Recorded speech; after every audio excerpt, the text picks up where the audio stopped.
The Shuttered Room by H.P. Lovecraft. Chapter 1. At dusk, the wild, lonely country guarding the approaches to the village of Dunwich in north-central Massachusetts seems more desolate and forbidding than it ever does by day. Twilight lends the barren fields and domed hills a strangeness that sets them apart from the country around that area. It brings to everything a kind of sentient, watchful animosity, to the ancient trees, to the briar-bordered stone walls pressing close upon the dusty road, to the low marshes with their myriads of fireflies and their incessantly calling whippoorwills vying with the muttering of frogs and the shrill songs of toads, to the sinuous windings of the upper reaches of the Miskatonic flowing among the dark hills seaward, all of which seemed to close in upon the traveler as if intent upon holding him fast, beyond all escape.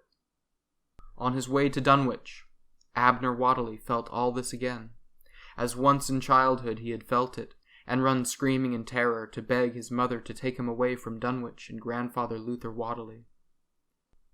So many years ago, he had lost count of them. It was curious that the country should affect him so, pushing through all the years since he had lived since then, the years at the Sorbonne, in Cairo, in London, pushing through all the learning he had assimilated since those early visits to grim old Grandfather Whateley, in his ancient house attached to the mill along the Miskatonic, the country of his childhood, coming back now out of the mists of time as were it but yesterday that he had visited his kinfolk. They were all gone now, Mother, Grandfather Whateley, Aunt Sarah, whom he had never seen but only knew to be living somewhere in that old house, the loathsome cousin Wilbur, and his terrible twin brother few had ever known before his frightful death on top of Sentinel Hill. But Dunwich, he saw as he drove through the cavernous covered bridge, had not changed. Its main street lay under the looming mound of Round Mountain, its gambrel roofs as rotting as ever, its houses deserted, the only store still in the broken steepled church, over everything the unmistakable aura of decay. He turned off the main street and followed a rutted road up along the river until he came within sight of the great old house with the mill wheel on the riverside. It was his property now, by the will of Grandfather Whateley, who had stipulated that he must settle the estate and take such steps as may be necessary to bring about that dissolution I myself was not able to take. A curious proviso, Abner thought. But then, everything about Grandfather Whateley had been strange, as if the decadence of Dunwich had infected him irrevocably. And nothing was stranger than that Abner Whateley should come back from his cosmopolitan way of life to heed his grandfather's adjurations for property which was scarcely worth the time and trouble it would take to dispose of it. He reflected ruefully that such relatives as still lived in or near Dunwich might well resent his return in their curious inward growing and isolated rustication, which had kept most of the Whateleys in this immediate region, particularly since the shocking events which had overtaken the country branch of the family on Sentinel Hill. The house appeared to be unchanged. The riverside of the house was given over to the mill, which had long ago ceased to function, as more and more of the fields around Dunwich had grown barren, except for one room above the mill wheel, Aunt Sarah's room. The entire side of the structure bordering the Miskatonic had been abandoned even in the time of his boyhood, when Abner Whateley had last visited his grandfather. Then living alone in the house except for the never-seen Aunt Sarah, who abode in her shuttered room with her door locked, never to move about the house under prohibition of such movement by her father, from whose domination only death had at last freed her. A veranda, fallen in at the corner of the house, circled that part of the structure used as a dwelling. From the latticework under the eaves, great cobwebs hung, undisturbed by anything save the wind for years. And dust lay over everything, inside as well as out, as Abner discovered when he had found the right key among the lot the lawyer had sent him. He found a lamp and lit it, for Grandfather Whateley had scorned electricity. In the yellow glow of light, the familiarity of the old kitchen with its 19th century appointments smote him like a blow. Its spareness, The hand-hewn table and chairs, the century-old clock on the mantel, the worn broom, all were tangible reminders of his fear-haunted childhood visits to this formidable house, and its even more formidable occupant, his mother's aged father. The lamplight disclosed something more. On the kitchen table lay an envelope addressed to him in handwriting so crabbed that it could only be that of a very old or infirm man, his grandfather. Without troubling to bring the rest of his things from the car, Abner sat down to the table, blowing the dust off the chair and sufficiently from the table to allow him a resting place for his elbows, and opened the envelope.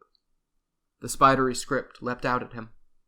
The words were as severe as he remembered his grandfather to have been, and abrupt, with no term of endearment, not even the prosaic form of greeting. Grandson, when you read this, I will be some months dead. Perhaps more, unless they find you sooner than I believe they will. I have left you a sum of money, all that I have and die possessed of, which is in the bank at Arkham under your name now. I do this not alone because you are my own and only grandson, but because among all the Whateleys, we are an accursed clan, my boy. You have gone forth into the world and gathered to yourself learning sufficient to permit you to look upon all things with an inquiring mind, ridden neither by the superstition of ignorance nor the superstition of science. You will understand my meaning. It is my wish that at least the mill section of this house be destroyed. Let it be taken apart, board by board.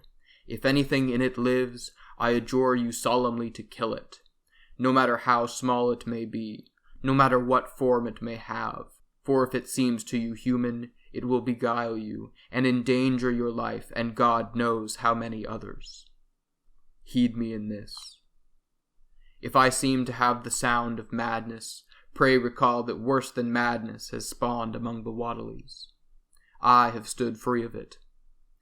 It has not been so of all that is mine. There is more stubborn madness in those who are unwilling to believe in what they know not of, and deny that such exists, than in those of our blood who have been guilty of terrible practices and blasphemy against God, and worse. Your grandfather, Luther S. Whateley. How like grandfather, thought Abner.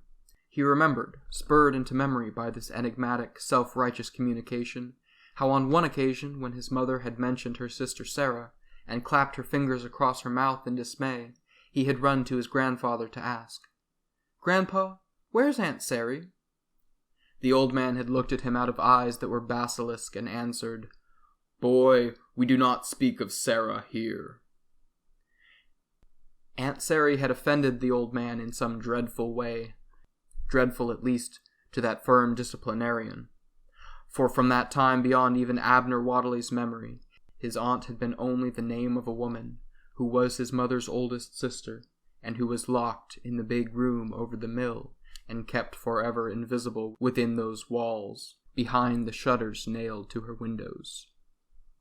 It had been forbidden both Abner and his mother even to linger before the door of that shuttered room, though on one occasion Abner had crept up to the door and put his ear against it to listen to the snuffling and whimpering sounds that went on inside, as from some large person, and Aunt Sary, he had decided, must be as large as a circus fat lady, for she devoured so much, judging by the great platters of food, chiefly meat, which she must have prepared herself, since so much of it was raw, carried to the room twice daily by old Luther Whateley himself, for there were no servants in that house, and had not been since the time Abner's mother had married, after Aunt Sary had come back, strange and mazed, from a visit to distant kin in Innsmouth.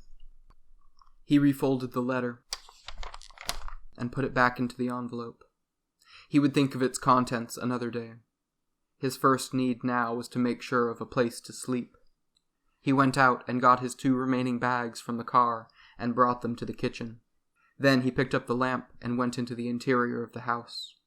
The old-fashioned parlor, which was always kept closed against that day when visitors came, and none save Whateleys called upon Whateleys in Dunwich, he ignored. He made his way instead to his grandfather's bedroom. It was fitting that he should occupy the old man's bed now that he, and not Luther Whateley, was master here. The large double bed was covered with faded copies of the Arkham Advertiser, carefully arranged to protect the fine cloth of the spread, which had been embossed with an armigerous design, doubtless a legitimate Whateley heritage. He set down the lamp and cleared away the newspapers. When he turned down the bed, he saw that it was clean and fresh, ready for occupation. Some cousin of his grandfather's had doubtless seen to this, against his arrival, after the obsequies. Then he got his bags and transferred them to the bedroom, which was in that corner of the house away from the village. Its windows looked along the river, though they were more than the width of the mill from the bank of the stream. He opened the only one of them which had a screen across its lower half, then sat down on the edge of the bed, bemused, pondering the circumstances which had brought him back to Dunwich after all these years. He was tired now. The heavy traffic around Boston had tired him. The contrast between the Boston region and this desolate Dunwich country depressed and troubled him. Moreover, he was conscious of an intangible uneasiness. If he had not had need of his legacy to continue his research abroad into the ancient civilizations of the South Pacific, he would never have come here. Yet family ties existed, for all that he would deny them. Grim and foreboding as old Luther Whateley had always been, he was his mother's father, and to him his grandson owed the allegiance of common blood. Round Mountain loomed close outside the bedroom. He felt its presence as he had when a boy, sleeping in the room above. Trees, for long untended, pressed upon the house, and from one of them, at this hour of deep dusk, a screech owl's bell-like notes dropped into the still summer air. He lay back for a moment, strangely lulled by the owl's pleasant song. 1,000 thoughts crowded upon him, a myriad memories. He saw himself again as the little boy he was, always half fearful of enjoying himself in these foreboding surroundings, always happy to come and happier to leave. But he could not lie here, however relaxing it was. There was so much to be done before he could hope to take his departure that he could ill afford to indulge himself in rest and make a poor beginning of his nebulous obligation. He swung himself off the bed, picked up the lamp again, and began a tour of the house.